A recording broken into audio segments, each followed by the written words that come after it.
Good morning বন্ধুরা, কেমন আছো তোমরা সবাই? আশা করছি অনেক ভালো আছো, সুস্থ আছে এবং খুশি খুশি আছে। আমরা অনেক ভালো আছি, কারণ আমরা তো বাড়ির মানুষ, বাড়িতে চলে এসেছি।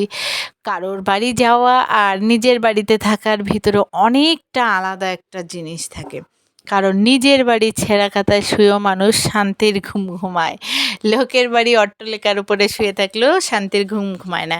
এটা বয়স্কদের কথা এবং এটাই সত্যি কথা।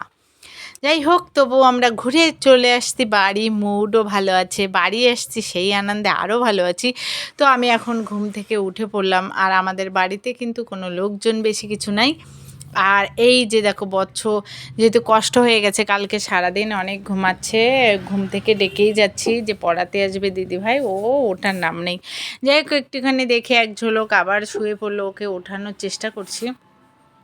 আর আজকে তো প্রচুর কাজ, কারণ যেহেতু এক জায়গা থেকে এসেছি, জামা কাপড় গুছানো গাছানো, 2 দিন বাড়ি না থাকলে মনে হচ্ছে কি 1 মাস মনে হয় আমি বাড়ি ছিলাম না, এরকম একটা ব্যাপার। এখানে বসিয়েছি ভাত, এখানে করছি রান্না। যাই হোক, ঝপাঝপ বন্ধুরা, রান্না বান্না সেরে নিই, অনেক কাজ বাজ আছে, এখনও দোকানে যেতে হবে, ছেলের স্কুল আছে। তো এখানে এখন এখন দেখো আমি রান্না করছি সয়াবিন আলুর তরকারি আর উচ্ছে আলু ভাজা, ভাত। তো ওগুলো তো রান্নাবান্না সব কমপ্লিট হয়ে গেছে। এখানে ছেলেকেও করে নিয়েছি রেডি, ও যাবে স্কুলে, অনেক দিন পর স্কুল যাবে যেহেতু। একবার বলছিল যাব না, তারপরে আবার রেডি সেডি হয়ে গেছে। প্রথমে একটুখানি নাটক করে, তারপরে ঠিক হয়ে যায়। যাই হোক, দুষ্টু হলে কী হবে, মানে গুড বয় ছেলে আমার, সেরকম একটা ব্যাপার। তো দেখো, এখন আমাদের এই লাগেজ ফাগেজ আমি এখনও কিছুই সেইভাবে করে উঠতে পারিনি, অল্প কিছু করেছি, যেহেতু বাড়িতেও কেউ নাই, সব আর কি একা হাতে করতে হবে। কারণ আমার ননদরা যেহেতু উড়িষ্যাতে আছে, এখনও ওরা আসেনি। আমার শাশুড়ি কিন্তু ননদের বাড়িতে আছে, আর বাড়ি থাকা ধরতে গেলে আমরা 4 জন আর আমার শ্বশুরমশাই। এই শ্বশুরমশাই কোথায় কোথায় ঘুরে বেড়াচ্ছে।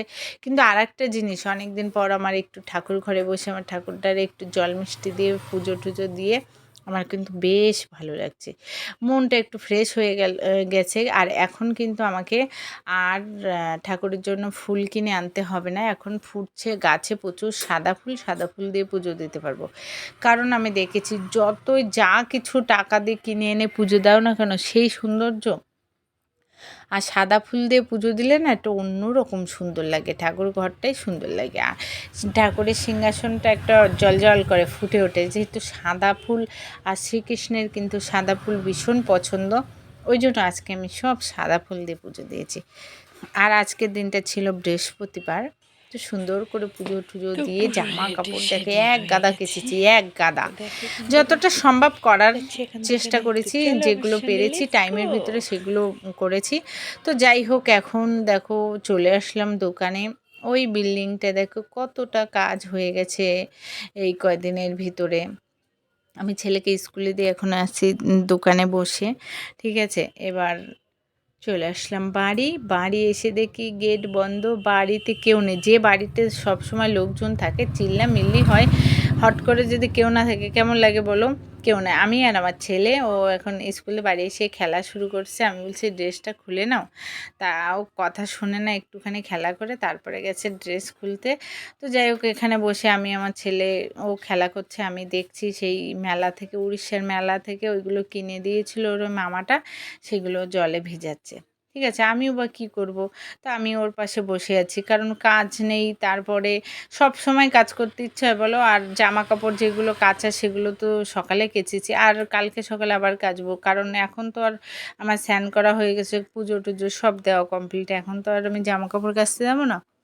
ওই জন্য একটু ছেলের সঙ্গে খেলছি। আর ও বা কী করবে বলো? বাচ্চা মানুষ একা একা, বড় ছেলে স্কুলে, ওর বাবা কোথায় গেছে, তারপরে আমি এই আছি একা, তো ওর সঙ্গে একটুখানি সঙ্গ দিচ্ছি। তো যাই হোক বন্ধুরা, ভিডিওটা প্রথম থেকে শেষ পর্যন্ত দেখো, যদি ভালো লেগে থাকে চ্যানেলটাকে সাবস্ক্রাইব করে দিয়ে পাশে থেকে যাও বন্ধু হয়ে।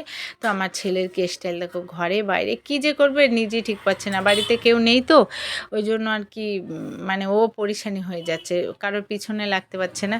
তো যাই হোক, আমরা অনেক দিন পর বাড়ি আসলাম, আমাদের কিন্তু বেশ ভালো লাগছে, আমার তো ভীষণ ভালো লাগছে। ঘর বাড়ি একটু পরিষ্কার পরিচ্ছন্ন করে পুজো টুজো দিয়েছি, মনটাও ঝরঝরে হয়ে গেছে। তো এখন আমরা খাওয়া দাওয়া করে এসে এখানে বসেছিলাম, দেখি বৃষ্টি শুরু হয়েছে হট করে। এখন কয়টা বাজে? 3:30 বাজবে সেরকম। হট করে এত পরিমাণে বৃষ্টি, এই যে যখন আমি ভিডিওটা করেছি সবে শুরু হচ্ছিল, তার একটু পরে যে এত পরিমাণে ঝড় বৃষ্টি হয়েছে কি বলবো, শিলও পড়েছে, এত পরিমাণে বৃষ্টি হয়েছে। কাদের কাদের জায়গায় এরকম ঝড় বৃষ্টি হট করে শুরু হয়েছিল তা তো বলতে পারবো না। যাই হোক, বাড়িতে আসলাম, আসার প্রথম দিনই আর কি ঝড় বৃষ্টি শুরু হলো, একটু তো আর কি মনে কষ্ট পেলাম। তবু বৃষ্টিরও প্রয়োজন আছে, কিন্তু আর একটা জিনিস, হট করে যখন তখন বৃষ্টি চলে আসছে সেটাও একটা বিষয়, তাই না? তো দেখো আমি ঘরেই ছিলাম, ওখানে আর বসা যাচ্ছিল না, তো ঘরের থেকে এই ভিডিওটা তোমাদের না শেয়ার করে আমি আর পারলাম না। এত পরিমাণে ঝড় বৃষ্টি হয়েছে, আরও জোরে হয়েছিল, সেই সময় আমি আর ভিডিও করিনি, কারণ জানলা খুলে পুরো একদম পুরো সব ভিজে যাবে ঘরের জিনিসপত্র, ওই জন্য। তো এইভাবে একা একা জীবনযাপন করছি। এই দেখো এদিকে আমার ছেলে কান্না করে, দেখো পুরো একদম মেঝেতে শুয়ে গড়োচ্ছে, কারণ ওর দুঃখের বিষয়টা হলো এখন ও দুধ খাবে না। আমি তো কত বলে যাচ্ছি দুধ না খেলে হয় না ভালো ছেলে, ঠিক আছে, কথা শুনছে না। এই যে রেডি করেছি অনেক আর কি, বলে ঠলে হাত পা ধুয়ে জামা কাপড় পরিয়েছি, কারণ আমার সঙ্গে তো ওকে দোকানে যেতে হবে, কারণ ওকে দেখবে কে, বাড়িতে তো কেউ নেই, তার জন্য এই যে রেডি করেছি। এখন অনেক কিছু বলে ঠলে ম্যানেজ হয়েছে, দুধটা খাবার জন্য রাজি হয়েছে, দুধটা খাবে, তারপরে আমরা দুজন যাব দোকানে। তো বিকালে যে ঝড় বৃষ্টিটা হয়েছে আমাদের উঠোনটা আরেকটু দেখিয়ে দেবো, তাহলে তোমরা বুঝবে যে কি প্রচণ্ড পরিমাণে ঝড় বৃষ্টি হয়েছে। আমাদের এই যে টিনের ঘরটা বানিয়েছে নতুন, ওখানটায় পুরো রীতিমতো শিল যে বলে ওগুলোও পড়েছে বৃষ্টির সঙ্গে সঙ্গে, এত পরিমাণে। আর এই দেখো আমাদের উঠোনের অবস্থা দেখো, দেখলেই বুঝবা, ঠিক আছে, যে মিথ্যা কথা বলছি না, সত্যি কথা বলছি। পুরো ঝড়ে পুরো একদম রাস্তাঘাট ঘর বাড়ি পুরো একদম গাছের পাতা মাথা পড়ে বিশ্রী একটা ব্যাপার। যাই হোক, ঝড় বৃষ্টি হলে আমার আবার বেশ ভালোই লাগে, ঠিক আছে, বৃষ্টি পড়লে বেশ ধীমে ধীমে বৃষ্টি পড়ে, সেগুলো বেশি ভালো লাগে। গরমের দিনে বৃষ্টি হলে তো বেশি ভালো লাগে, কিন্তু যখন তখন বৃষ্টি হলে কার ভালো লাগে বলো ভাই? সব কিছুর একটা টাইম আছে।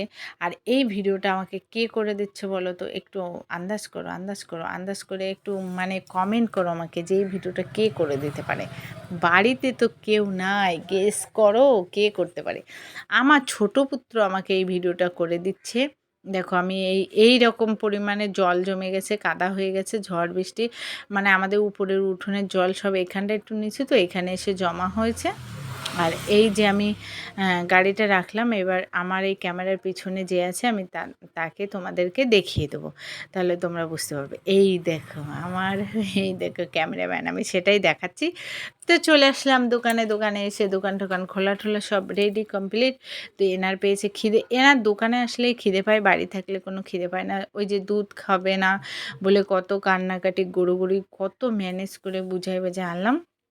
দুধটা কিন্তু খেয়েছে, তারপরেও যেই দোকানে এসেছি বলছে মা আমার খিদে পেয়েছে, কিন্তু বাড়িতে খেতে বললাম ওইগুলো খেলো না। তো যাই হোক, ও খাবার খাচ্ছিলো, আমি বললাম ওকে একটু দে তো, দয়া করে একটুখানি দিয়েছে, আমি একটুখানি খাচ্ছিলাম।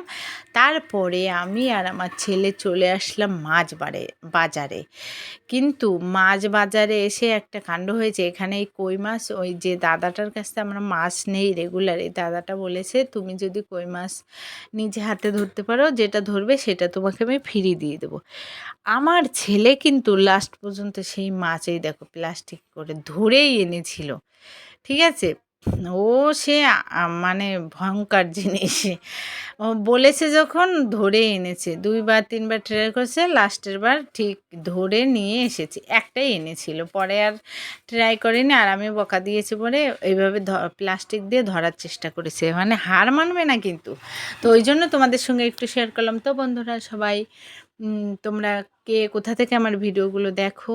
আমি তো হাবড়া থেকে, গুমা হাবড়া আমার বাড়ি। আমি গুমা হাবড়ার পাশাপাশি ছোট্ট একটা গ্রামে আমরা থাকি। তোমরা কে কোথা থেকে ভিডিওটা দেখো কমেন্ট করে জানিও, আর ভিডিওটা যদি ভালো লেগে থাকে সেটাও কমেন্ট করে জানিও। আর একটা লাইক, একটা কমেন্ট, একটা শেয়ার প্লিজ প্লিজ করে দিও। আর চ্যানেলটাকে সাবস্ক্রাইব করে দিয়ে পাশে থেকে যে বন্ধু হয়ে। আর রাত্রিবেলা আরেকটা জিনিস হয়েছে, আমাদের একটা জায়গায় নিমন্ত্রণ ছিল, সেখান থেকে বড় ছেলের জন্য এনেছি ভাত, ও সেটা খাচ্ছে। আর মিষ্টান্ন দিয়েছিল, মিষ্টান্নটা খাচ্ছে তোমাদের দাদাভাই। তো আজকের ভিডিওটা বেশি টানবো না, এখানেই শেষ করব। সাবস্ক্রাইব করে দিয়ে পাশে থেকে যাও।